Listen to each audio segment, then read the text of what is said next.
नाज़रीन behind the news में मां आहियां अवां जो मेज़बान शकील सुमरो। नाज़रीन हिननि प्रोग्रामनि में असां मुल्क जे अंदरि जेको आइनी ऐं सियासी बहरान आहे उन जा रूट काज़ कहिड़ा आहिनि ऐं जेकॾहिं असां तारीख़ में झाती पाईंदासूं त जेके हक़ीक़तूं आहिनि ऐं उहे तल्ख़ हक़ीक़तूं असांजे आॾो अचनि थियूं। पर 75 सालनि जी जेका तारीख़ आहे उन में असांजी पॉलिटिकल क़यादत या अस्करी जेका क़यादत आहे या ॿिया जेके स्टेक होल्डर आहिनि उहो को बि सबक़ सिखण लाइ तयारु न आहिनि।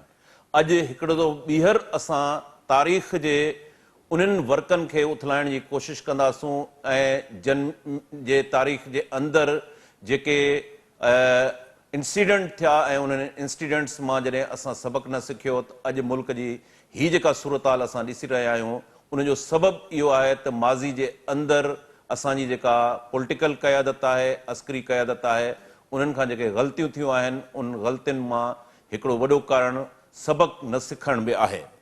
पाण अॼोके प्रोग्राम में शुरू कयूं था 1956 जे आइन खां ऐं उहो आइन छो कोन हली सघियो, उहा कॉन्स्टिट्यूशनल असेंबली छो कोन हली सघी, 1958 में जेका मार्शल लॉ लॻी उन जा कारण कहिड़ा हुआ ऐं उन खां बाद में पाण इन सॼे पीरियड जे अंदरि जेको 60 वारो ॾहाको आहे उनमें जेको स्टूडेंट्स विंग असां ॾिसूं था NSF जी सूरत में, पोइ अयूब ऐं फातिमा जनाह जे विच में जेको सदारती इलेक्शन थिए थी पई, उन सदारती इलेक्शन में जेका रिगिंग थिए थी ऐं उन जे नतीजे में उन खां बाद में मुख़्तलिफ़ जेके आहिनि एकॉर्ड बि थियनि था। शहीद ज़ुल्फ़िकार अली भुट्टो जो जेको आहे कन्वेंशन मुस्लिम लीग जो जनरल सेक्रेटरी थियणु, उन खां बाद में अयूब जी बग़ावत ऐं अयूब जी बग़ावत खां पोइ जेके आहिनि 70 जूं चूंडूं थियनि थियूं, मुल्क ॿ थिए थो।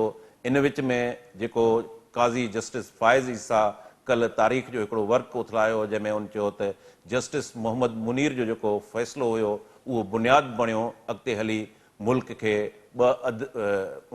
मुल्क टुटण जो बुनियादु पियो ऐं उन में बांग्लादेश वजूद में आयो ऐं उन खां पोइ भुट्टो जी फाही जेका मामला आहिनि उन ते बि पाण तफ़सीली तौर ते अॼु ॻाल्हाईंदासूं। ऐं असांखे जॉइन कयो आहे जंहिंजी तारीख़ ते नज़र आहे, पॉलिटिकल एनालिस्ट आहिनि, इकोनॉमिकल जेका सिचुएशन आहिनि उनखे बि ॾिसंदा रहनि था, मीर मज़हर टालपुर साहिबु। टालपुर साहिबु तव्हांखे असां प्रोग्राम में भली कार चऊं था। महिरबानी। टालपुर साहिबु पाण शुरू कयूं था हूं त पाकिस्तान जे वजूद में अचण खां अॻु में 1940 जी करारदाद, पोइ करारदाद मक़ासिद उनखे पाण छॾियूं था। पाण शुरू कयूं था 1956 जी जेका कॉन्स्टिट्यूशनल असेंबली हुई, छा सबबु थियो जो उहा न हली सघी? 1958 में मुल्क में मार्शल लॉ लॻाइणो पियो। महिरबानी शकील साईं, ये ॻाल्हि तव्हांजी सही आहे, पर हाणे जेका ॻाल्हि तव्हां शुरू था करियो 56 खां, इन जो ॿिच पुठियां आहे, थोरो पुठियां आहे ऐं उन जो पुठियां खे थोरो डिस्कस करणो पवंदो पोइ जी जी बिल्कुलु। हाणे उहो असल में हीअं थियो जो जेॾीमहिल ही 40 वारी जॾहिं ॻाल्हि था करियो तव्हां रेज़ोल्यूशन जी, इहो बेस आहे कॉन्स्टिट्यूशन जो, बेस इहो आहे। पर केरु मञे न मञे उहा ॿी ॻाल्हि आहे, पर एक्चुअली ओरिजिनल बेस इहो आहे। हाणे उहो बेस इन जे करे आहे जो तव्हां सम्झो त पहिरियों इलेक्शन्स इंडियंस कयूं, इंग्लैंड कयूं, इंग्लिश कयूं इंडिया में 37 में, पर उहो थियूं 1935 जे एक्ट जे तहत। पर हाणे वरी थियो छा जो सेप्टेंबर में वार लॻी वई, सेकेंड वर्ल्ड वार 39 में, ऐं उहा त स्टार्ट थी पर पोइ फुल फ्लेज जेका वार थी उहा जर्मनी अटैक करे छॾियो तव्हांजो जून में पोलैंड ते। हाणे इहा फुल फ्लेज अटैक आहे जेका 10 मई ते स्टार्ट थी, उन में उहो हलियो वियो सिधो पोलैंड ते। पोलैंड खां पोइ ज़ार जो जेको हो तव्हांजो उन वक़्त जो रशिया, ऐं पोइ उन वरी वजह सां पोइ वरी छा थियो जो जेको मई में तव्हांजे चैम्बरलेन जेको इंडियन इंग्लिश प्राइम मिनिस्टर हो उन खां रिज़ाइन वरिती वई। सेकेंड वर्ल्ड वार शुरू थियण खां पोइ सेप्टेंबर में शुरू थी, पोइ वरी इन जो मई में चैम्बरलेन रिज़ाइन कई, चर्चिल प्राइम मिनिस्टर। पोइ वरी कुझु अर्से खां पोइ जर्मनी छा कयो जो किताबनि में ॻाल्हियूं पयूं आहिनि, पोइ जर्मनी डायरेक्ट अटैक बाक़ियुनि ते बंदि करे हलियो वियो सिधो रशिया ते। ऐं पोइ तव्हां अंदाज़ो करियो त पोइ इहा शइ ईअं हली। ऐं पोइ हिन जे खिते में हाणे इहो अर्ज़ु करियो त सम्झो त तव्हांजो जेको मास्टर आहे, जेको कॉलोनाइज़र आहे, उहो वार में आहे, फुल फ्लेज जंग में आहे ऐं घर में जंग आहे, इंग्लैंड ते बमबारी आहे। तंहिं करे हाणे इहो हिकिड़ो पीरियड तव्हांखे हुन टाइम ऐं स्पेस ॾिसणो पवंदो, छो जो उन जा असर थिया पोइ, ऐं उन असरनि जे तहत ई पोइ तव्हां पाकिस्तान में अॼु ॾिसो पिया। हाणे उहो छा थियो जो जेॾीमहिल इंग्लैंड रूस हलियो वियो, सॉरी जर्मन हलियो वियो सॼो उन पासे रशिया जे पासे, त पोइ वरी इहा शइ पोइ किताबनि में अचे थी, हाणे बि अचे थी। पोइ इन ई शइ खे वरी पोइ ब्रिटिशर्स इहो सम्झो, यूके गवर्नमेंट यूनाइटेड किंगडम इहो सम्झो त हाणे ही अलॻि त असीं हिते सस्टेन न करे सघंदासीं। हिते कांग्रेस तगड़ी पार्टी हुई, कांग्रेस मूवमेंट शुरू करे छॾी, गांधी मूवमेंट क्विट इंडिया शुरू करे छॾी सॉरी त उन में हिननि उन ज़माने में पाकिस्तान में मुस्लिम लीग जेका लाइन ठाही हुई पाकिस्तान खां पहिरीं, उहा 40 जो रेज़ोल्यूशन हो, ऐं 40 जो रेज़ोल्यूशन में हुननि तक़रीबन बेसिस पॉइंट ठाहियूं हुयूं, जेके पॉइंट्स तव्हां जे हिन में नज़र ईंदियूं, मेमोरेंडम में क़ाइदे आज़म जे में नज़र ईंदियूं, जेको 46 वारो हो, 12/5/46 जो। हाणे इहे बेसिस हुआ 40 वारा, ऐं उहे बेसिस ते वरी पोइ तव्हां जूं पोइ इलेक्शन थियूं।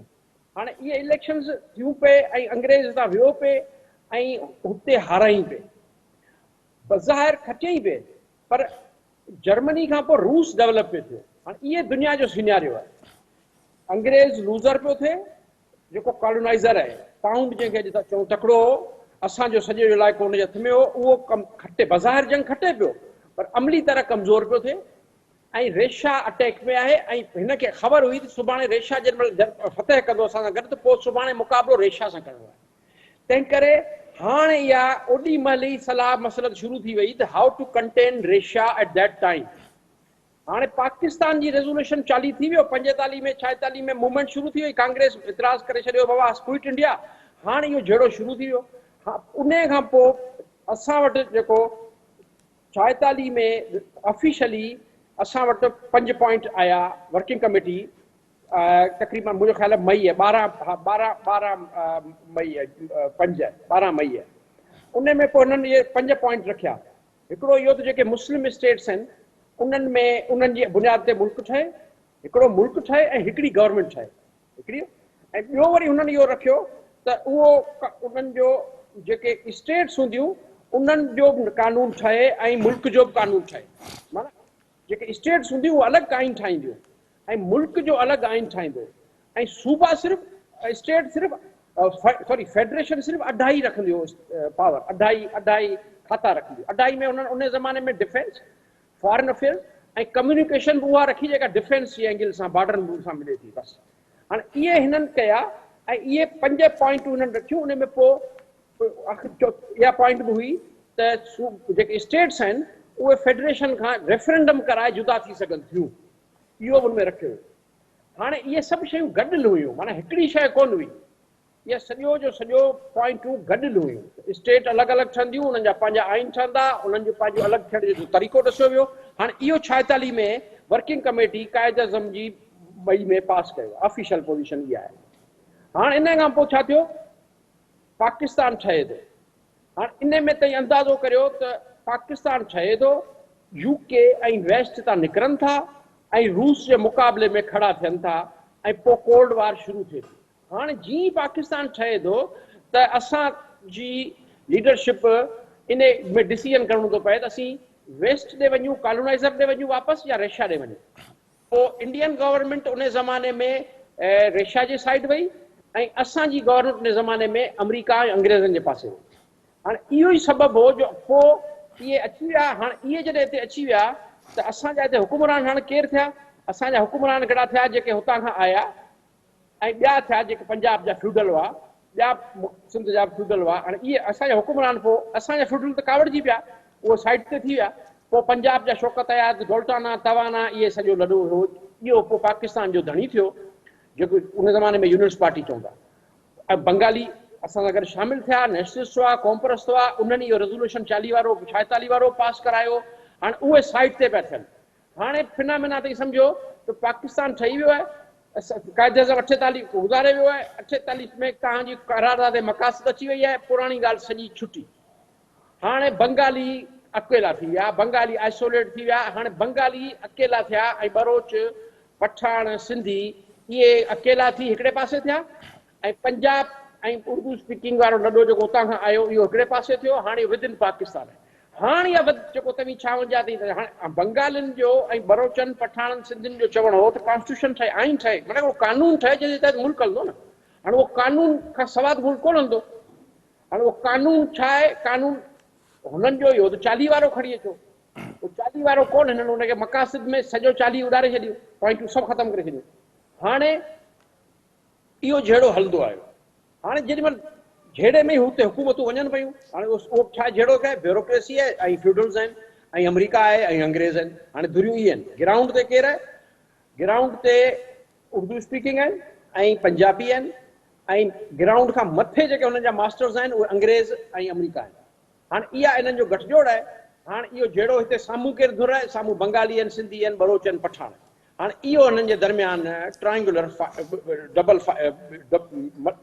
मल्टी सॉरी ॿिनि धरनि सां जहिड़ो आहे। मथे रूस ऐं वेस्ट आहे ऐं हेठि तव्हां सम्झो त पंजाबी उर्दू ऐं अमेरिका ऐं अंग्रेज़ गॾु आहिनि, साम्हूं धुर वरी बंगाली अची गॾु। हाणे इहा आहे उन ज़माने जी पोज़ीशन। 56 में हिननि उन ई बेस ते कुझु न कुझु मिड़ई कानून ठाहियो। पर पोइ तव्हां ॾिठो त फौरी तौर ते जेके हुकूमतूं तकड़ियूं मटियूं पिए ऐं पोइ उन्हनि जे करे बहानूं ठाहे 58 में मार्शल लॻी वई।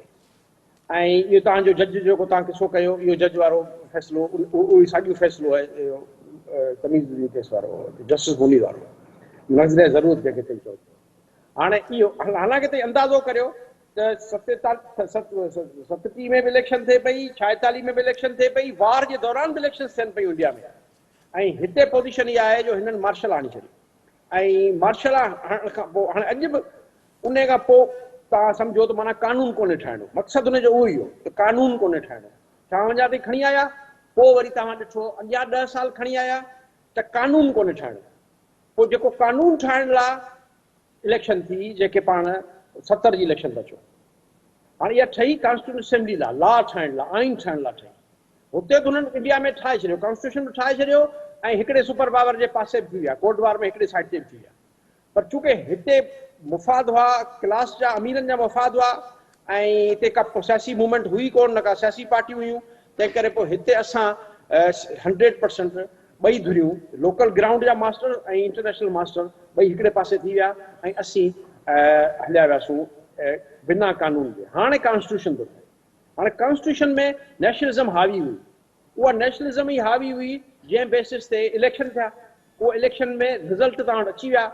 हाणे हर माण्हू थो चवे 70 जो इलेक्शन फ्री एंड फेयर हो, उनजे करे हो मीर साहब इन में मां तव्हांखे थोरो इंटरप्ट कंदुसि त मार्शल 58 जी अयूब जे दौरान अची वई।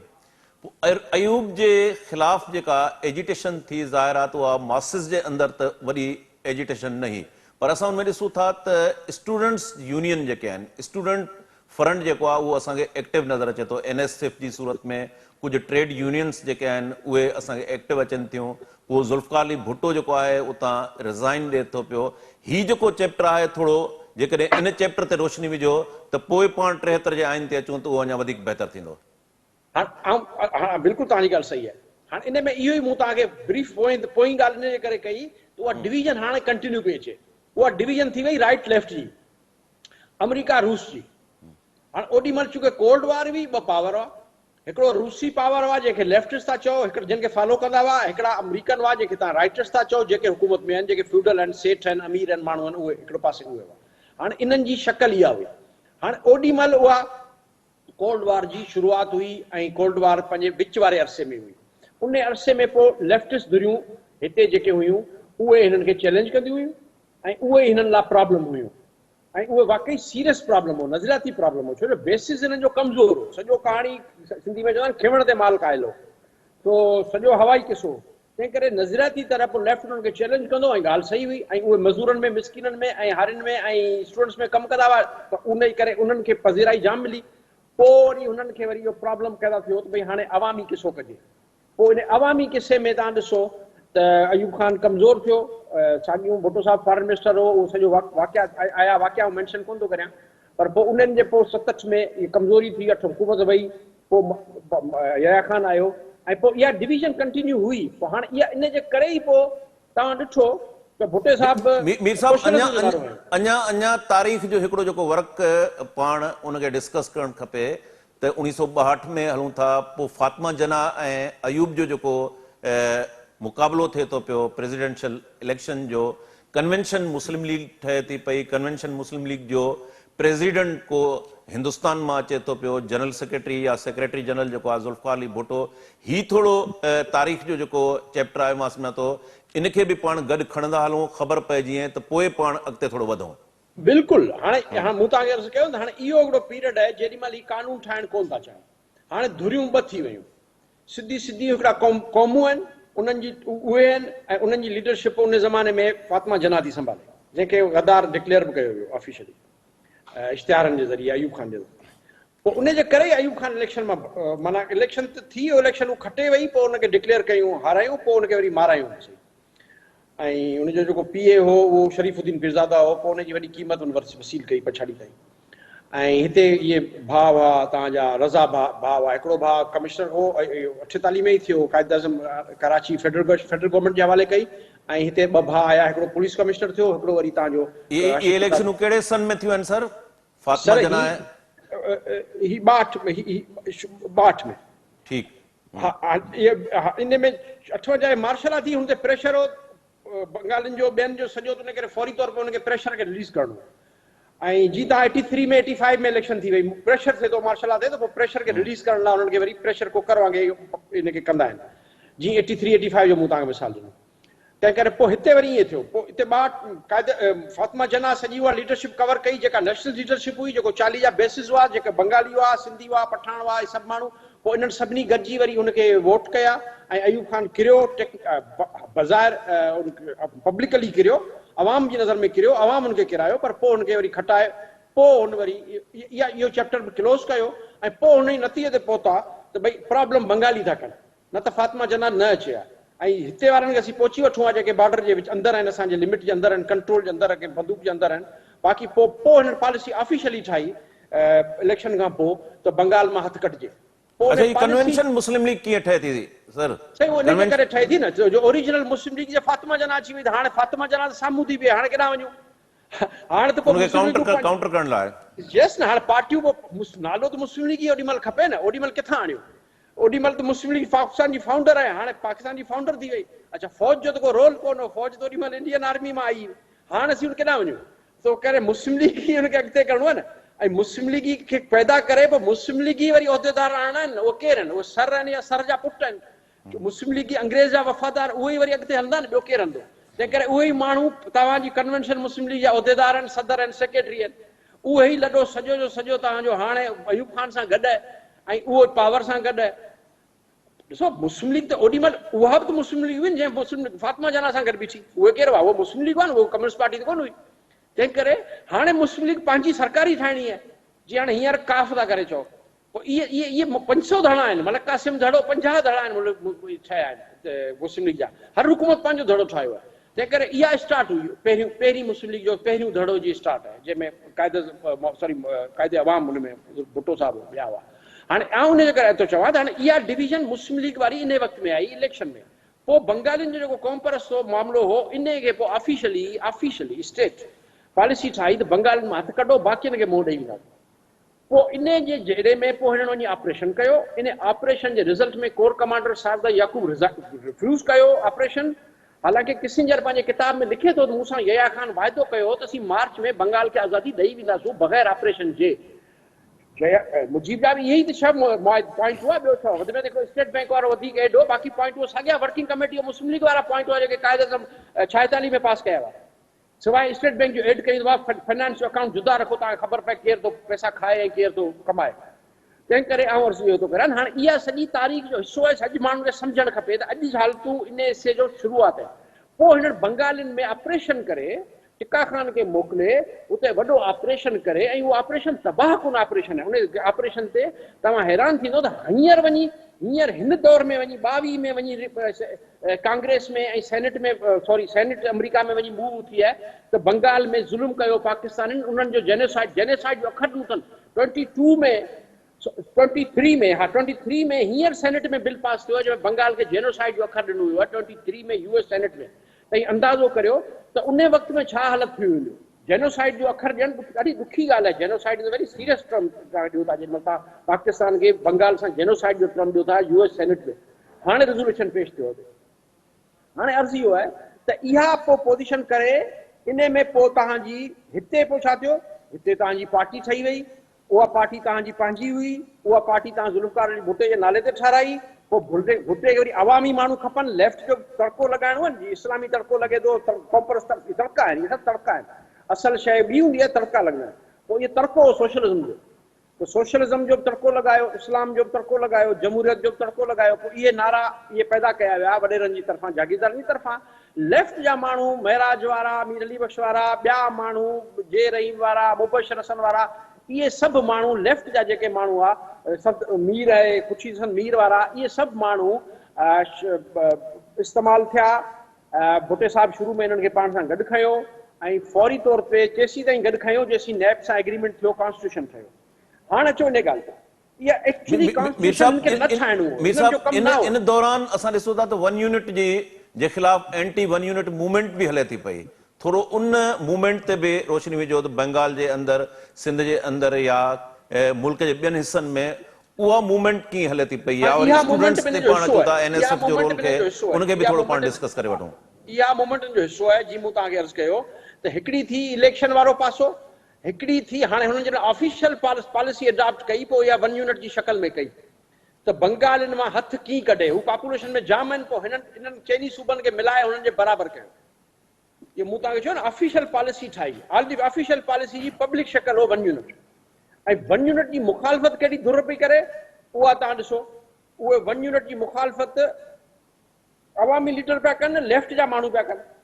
उन में पलीअ साहब वारा पिया कनि, उन में मीर अली बख्श वारा पिया कनि, उन में इहे सभु लेफ्ट जा माण्हू आहिनि। सिंध में, बलोचिस्तान में या नैब जा माण्हू आहिनि, उन ज़माने में अवामी लीग जा माण्हू आहिनि। उहो सॼो जेको हिननि ठपो आयो लेफ्ट, एक्चुअली लेफ्ट कोन हो, उहे आम माण्हू हुआ। पर छा आहे त ओॾी महिल कोल्ड वार हुई, तव्हां कंहिंखे बि रूसी एजेंट करे लेफ्ट करे अंदरि करे सघो था, ॿधी सघो था, मारे सघो था। इहो इन कोल्ड वार जे नाले जे करे सभिनी खे कयूं लेफ्ट। हालांकि लेफ्ट कोन हो, पब्लिक मूवमेंट हुई। लेफ्ट हुन में लीडरशिप कई, लेफ्ट हुन में पार्टिसिपेट कयो, लेफ्ट हुन में नज़रियाती पोजीशन ॾिनी। इहा ॻाल्हि लेफ्ट जो वॾे में वॾो कमाल आहे, लीडरशिप जी पोजीशन ॾिनी। बाक़ी हुन में सभु माण्हू शामिल हुआ, अदीब, दानिश्वर, सम्झू माण्हू, शाइर, ज़मींदार, हारी, माना टोटल माण्हू जेके समझ हुई, जेको जेको जेको सम्झ बुनियादी हिते GM सैयद, हैदर बख्श जतोई ऐं ॿिया जेके नेशनलिस्ट लीडर हुआ, उहे बि उनजो पार्ट हुआ। तॾहिं थो आउं चाहियां, छो जो GM सैयद खे लेफ्ट में त नथो विझी सघां, तंहिं करे आउं तव्हांखे मूं अर्ज़ु कयो। हाणे हैदर बख्श जतोई ब्यूरोक्रेट हो, तंहिं करे मूं अर्ज़ु कयो त इहे सभु माण्हू हिन पासे हुआ, एंटी वन यूनिट हुआ। कॉम्प्रेस बि हुआ, प्रो पीपल बि हुआ, प्रो नेशन बि हुआ, pro art, pro history, pro language, pro culture, इहे सभु माण्हू हिकिड़े पासे थिया। ऐं ॿिया माण्हू प्रो वन यूनिट थिया। वन यूनिट माना सरकारी मज़ा, फ़ाइदा। पोइ उहे वज़ीर बि थिया, पोइ उहे उन्हनि ज़मीनूं, उन्हनि जागीरूं, उन्हनि सभु सहूलियतूं वरितियूं। उहे कहिड़ा हुया सर, उन्हनि जा नाला बि खणंदा वञो। मिसाल तौरु उन ज़माने में तव्हां असेंबली जा मेंबर चेक करे वठो, जेके अयूब ख़ान सां गॾु बीठा, जेके तव्हां अंदाज़ो लॻायो भुट्टो साहिबु हुन सां गॾु हो। ऐं तव्हां उन ज़माने में सभु वॾा वॾा ज़मींदार सभु हुन पासे गॾु हुआ। अयूब खोड़ो, अली मोहम्मद राशिदी, बिल्कुलु चवां थो न। हाणे इहे माण्हू उन ज़माने में अयूब ख़ान सां गॾु हुआ। ऐं पोइ वरी जॾहिं इस्टेब्लिशमेंट उन ज़माने जी अमेरिकन इस्टेब्लिशमेंट, हाणे चओ इन ॻाल्हि ते, जॾहिं ॾिठो त ही मार्शल आहे या ही शयूं नथी थी सघनि ऐं मुल्क एतिरो गोड़ आहे त हिन में कॉन्स्टिट्यूशन जी हर को मुतालबो पियो करे, ऐं वाकई आहे कॉमन सेंस में चए थो रूल ठाहियो, लॉ ठाहियो, जंहिंजे मुल्क हलंदो। पोइ उन में पोइ हिननि मजबूरनि इहा इलेक्शन कराई, जेका इलेक्शन फेरी ऐं फेयर हुई, जंहिंमें क़ौम परस्त खटे आया। मिसाल बलोच खटे आया, पठान खटे आया, बंगाली खटे आया। भुट्टो क़ौम परस्त कोन हो, भुट्टो फेडरलिस्ट हो। भुट्टो सिर्फ़ु पंजाब ऐं सिंध में खटियो, with the support of all feudals. अॼु तव्हां हुननि जो असेंबली में औलाद सभु ॾिसो था, इहे जतोई, इहे खर, त इहे पिज़ादार, इहे सभु जा सभु अमीर माण्हू, पंजाब जा बि ऐं सिंध जा बि। इहे उन वक़्तु बि गॾु हुआ अयूब ख़ान सां, उन ख़ानदान। वरी इहे ई ख़ानदान टिकेटनि में आया, इहे ई माण्हू मोतबर थिया। कुझु माण्हू मिडिल क्लास जा, कुझु लेफ्ट जा। उहो दाणू दाणू जी कणू कणू ॾेखारिबो आहे, उहो हिकिड़ो ताकी सभिनी जो हिकिड़ो ॾेखारिजे भाई तुंहिंजी बि कोटा आहे, जीअं अंधनि ॿोड़नि गूंगनि जी कोटा हूंदी आहे, ईअं हिकिड़ी कोटा लेफ्ट जी बि थी वई। हिकिड़ी के सम्झू माण्हू जी बि थी वई, हिकिड़ी के ॻाल्हाइण वारे माण्हू जी बि थी वई, ईअं हिकिड़ी हिकिड़ी कोटा हुई। बाक़ी बेसिकली फ्यूडल हुआ ऐं इहे सभु जा मेंबर थिया भुट्टो साहिब जा। पोइ इहे इलेक्शन थी। हाणे हुई कमु छा करिणो हो? कमु साईं कॉन्स्टिट्यूशन ठाहिणो। कॉन्स्टिट्यूट असेंबली हुई, नालो इन जो कमु हो कॉन्स्टिट्यूट असेंबली। हाणे कॉन्स्टिट्यूट असेंबली में प्रॉब्लम हो, बंगाली था गॾु वेहनि त हाणे त कॉन्स्टिट्यूशन त ॿियो थो ठहे, पोइ त अमेरिका खे प्रॉब्लम थो थिए, पोइ त ही कॉन्स्टिट्यूशन त वरी विच वारो थो थिए। सुभाणे हले छा थिए? अमेरिका खे डपु इहा हो, अंग्रेज़ ॿिन्ही खे डपु इहो हो त सुभाणे ही वरी कांग्रेस वांगुरु रेशा वारे पासे या उन ज़माने में नॉन अलाइंड मूवमेंट अची वई, विच वारो रस्ते वारी मुल्क अची विया हुआ। ही एॾां त कोन था वञनि। तंहिं करे हुननि पोइ हिननि खे स्टॉप कयो ऐं भुट्टे साहिब खे आशीर्वाद ॾिनी ऐं पोइ भुट्टे साहिब ऐं यया इन्हनि गॾिजी पोइ कॉन्स्टिट्यूशन असेंबली कोन ठाही ऐं इन ई असेंबली ते भुट्टो साहिब पोइ चीफ मार्शल एडमिनिस्ट्रेटर थी वियो, भुट्टो साहिब जनरल थी वियो, 4 स्टार जनरल थी वियो, भुट्टो साहिब चीफ मार्शल एडमिनिस्ट्रेटर थी वियो, भुट्टो साहिब सदर थी वियो। इहे सभु उहिदा उनखे ॾिना विया ऐं उन ॾियण जो सबबु तव्हांखे मूं पुठियां ॿुधायो, अमेरिका ॿिया सभु गॾु हुआ, छो जो साम्हूं उन्हनि खे डपु हो त कॉम्परस्ट आहिनि, नेशनलिस्ट आहिनि ऐं ॿिया माण्हू अची वञनि। तंहिं करे पोइ इहो सॼो अमेरिका जी महिरबानी सां, अंग्रेज़ जी महिरबानी सां असीं 70 ताईं पहुतासीं, मुल्क टुटो ऐं हाणे आइन ठाहिणो उहो हिन असेंबली जो कमु। उन असेंबली जेका इलेक्शन थी 69 में 70 में, उन असेंबली जो इजलास न कढियो वियो ऐं इन ते ई मुल्क टुटो। हाणे जेका असेंबली आई इन खे एक्चुअली मुल्क कानून नओं ठाहिणो हो ऐं इन जी इलेक्शन न करणी हुई, कानून न ठाहिणो हो। इन जो कमु हो इन जो सिर्फ़ु कमु हो कॉन्स्टिट्यूशन ठाहे वरी इलेक्शन लड़णी। हाणे ओरिजिनल पोज़ीशन इहा आहे त 73 जी असेंबली खे कॉन्स्टिट्यूशन कोन ठाहिणो हो। इन जो कमु हो सिर्फ़ु कॉन्स्टिट्यूशन ठाहे, सिर्फ़ु कॉन्स्टिट्यूशन ठाहिणो, हुकूमत करणु कोन हो। हुकूमत पोइ जेका रिज़ल्ट में बाक़ी वांदा पाकिस्तान में न चाइनीज़ सूबनि में जेका पोइ इलेक्शन थिया उन जे रिज़ल्ट में जेका हुकूमत अची आहे उन जो कमु हो हुकूमत ठाहिणु। हिते हिननि इहा पटी कई, पटी इहा करे विया त कॉन्स्टिट्यूशन कोन ठाहियूं, इन ई साॻी असेंबली खे जेका अधु असेंबली हुई उन खे तव्हां कॉन्स्टिट्यूशन असेंबली डिक्लेयर कराए 73 जो कॉन्स्टिट्यूशन ठाहियो ऐं पोइ 73 जे कॉन्स्टिट्यूशन में जेको तव्हां कमु कया उहे कॉन्स्टिट्यूशन जो जेको बेस हो उहो बेस में तव्हां पहिरें दफ़ा टिनी सूबनि खे परमानेंट माइनॉरिटी में ट्रांसफर कयो। परमानेंट छो जो पंजाब हाणे अॼु बि सभु माण्हू था चवनि सीटुनि जे हिसाब सां अगरि पंजाब सिर्फ़ु हिकिड़ो सूबो हिकिड़े पासे थी बीहे त 3 सूबा सभु जा सभु मेंबर हिकिड़े पासे थी बीहनि त बि मेजॉरिटी हुन वटि आहे। हाणे इहा महिरबानी असां ते 73 जे आइन में थी आहे, 71 इलेक्शन में थी आहे, भुट्टे साहिब जे करे थी आहे। इहा ॻाल्हि केरु मञे न मञे पर हाणे तारीख़ जो इहो हिसो आहे। त असीं परमानेंट मीर साहब हिकिड़ो विच में मां तव्हांखे इंटरप्ट कंदुमि हिकिड़ो सवाल त जॾहिं बंगाल वारी सूरताल हुई उते फौजी ऑपरेशन थियो त पॉलिटिकल डायलॉग जेको आहे अवां सम्झो था त उहो पीपल्स पार्टी जी सूरत में ज़ाहिर आहे त हितां पंजाब जे अंदरि ऐं सिंध में पीपल्स पार्टी खटियो त ज़ुल्फ़िकार अली भुट्टे पॉलिटिकल डायलॉग जी कोशिशि कई हुई या उन सां गॾु जेके लेफ्टिस्ट जो हिकिड़ो धड़ो शामिल हुयो उन्हनि जी इहा कोशिशि हुई त ठीकु आहे मेजॉरिटी में मुजीब जी अवामी लीग खटियाई आहे, मुजीब जी अवामी लीग खे इक़्तिदार ॾिजे, पीपल्स पार्टी अपोज़िशन में विहे, इन क़िस्म जा के कोशिशूं थियूं? साईं आउं तव्हांखे चवां थो हिकिड़े मिंट लाइ रुॻो इहो सोचियो त अगरि इहो थी वञे हा भुट्टो साहिब अपोज़िशन में विया, मुजीब हुकूमत करे हा ऐं भुट्टो साहिब अपोज़िशन लीडर हुजे हा ऐं हुकूमत इहा हुजे हा त छा अॼु हुजे हा पाकिस्तान। रुॻो इमेजिन करियो, 5 मिंट लाइ रुॻो इमेजिन करियो। बिल्कुलु थियूं। मुजीब ते असरअंदाज़ थिया, मुजीब ते काज़ी फैज़ मोहम्मद नवाब शाह वारो नैब जो हो, मुजीब में पलीअ साहब वारा विया। इन में इलाही माण्हू नेगोशिएशन्स में भुट्टो हुननि खे चवंदो हो त हलो मूंसां गॾु। भुट्टे जो मक़सदु रुॻो डिघो करणो हो ऐं हिते माहौल ठाहिणो हो त मुजीब ते ॾोह आणणो हो। हाणे हो जीअं अॼु ईअं आहे न, जीअं अॼु ताईं ॾिसो था न हाणे केरु शहीद थिए, अॼु कंहिंखे शहादत जी ख़बर आहे, केरु ईअं ई हर को उन ज़माने में इहो हो त भई ॾोह किथे हणिजे, हू इज़ द फाल गाय। पोइ फाल गाय मुजीब खे ठाहिणो हो। तंहिं करे पोइ इहा ॻाल्हि ठाही वई त मुजीब वारो जेको कॉन्स्टिट्यूशन हो उहो अलॻि आहे, हीअ आहे हूअ, न त मुजीब राज़ी हो। मुजीब जी पॉइंटूं सिधियूं सिधियूं पयूं हुयूं ऐं बिल्कुलु इहा असेंबली ढाका में अगरि सेशन थी वञे हा पोइ भले लेट थिए हा ॿियो थिए हा पर पोइ भुट्टे साहिब अची इहा ॻाल्हि कई त भई मुजीब नथो मञे। हालांकि मुजीब बिल्कुलु मञी चुको हो, मुजीब हिते जेल में हो। मुजीब खे पोइ भुट्टे साहिब इहा महिरबानी कई त मुजीब खे तव्हां रिलीज़ करे लंडन मोकिलियो। हुनखे हयाती जेका बख़्शी उहो भुट्टे साहिब जो महिरबानी आहे, न त हुनखे जया वारा ॿिया माण्हू मारे छॾींदा, माहौल अहिड़ो ठही वियो जो हुनखे मारिजी वञे। इहो ई पीरियड हो जंहिं पीरियड में तव्हां ॾिसंदो त भुट्टो साहब बि एक्सपोज थियो, मार्शला बि एक्सपोज थी, ऐं सभु जिन जो रोल हो सही रोल या ग़लति रोल, अॼु असीं चई सघूं था, छो जो तारीख़ में हाणे उहे शयूं साबित थियूं थियनि ऐं साबित तक़रीबन थी चुकियूं। हाणे को नथो मञे त भले न मञे, पर उहे साबित थी चुकियूं त अगरि उहा शइ हुजे हा त अॼु पाकिस्तान किथे हुजे हा, ऐं उहा न थी त अॼु 23 में असीं ॾिसूं था त अॼु पाकिस्तान किथे आहे।